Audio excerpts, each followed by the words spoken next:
Setelah sempat selama 2 bulan kosong, kursi pimpinan sementara DPRD Kabupaten Pali akhirnya dilantik pada Jumat pagi. Setelah mendapat SK Gubernur Sumatera Selatan, kursi ketua dan 2 wakil ketua DPRD Kabupaten Pali dilantik, yakni ketua dipimpin Asri dari PDI Perjuangan, wakil ketua 1 Irwan dari Partai Golkar, dan wakil ketua 2 yakni Depi Haryanto. Pelantikan berlangsung di Gedung Asendora, dihadiri sejumlah tamu undangan.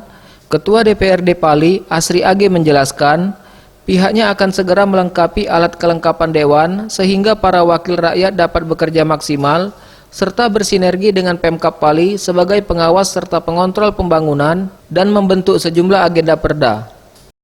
Komisi 1, Komisi 2, Komisi 3 sudah kita bentuk alat kelengkapan lainnya, Badan Pembentukan Peraturan Perundang-undangan, Badan Musyawarah, Badan Kehormatan, dan Badan Anggaran.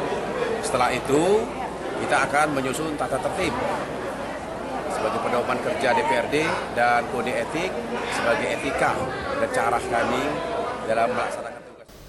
Sementara itu, Bupati Pali Heri Amalindo berharap pihak legislatif dapat bekerja sesuai dengan amanah yang telah dipercayai masyarakat dan dapat menjadi mitra eksekutif dalam membangun daerah. Selama ini yang sudah berjalan baik, mungkin lebih ditingkatkan lagi dan lebih baik lagi. Itu harapan kami, pemerintah, karena ini mitra kita, mitra dari eksekutif. Jadi legislatif, eksekutif harus bisa bersinergi dan bekerjasama dengan baik. Tim Liputan, Sriwijaya TV.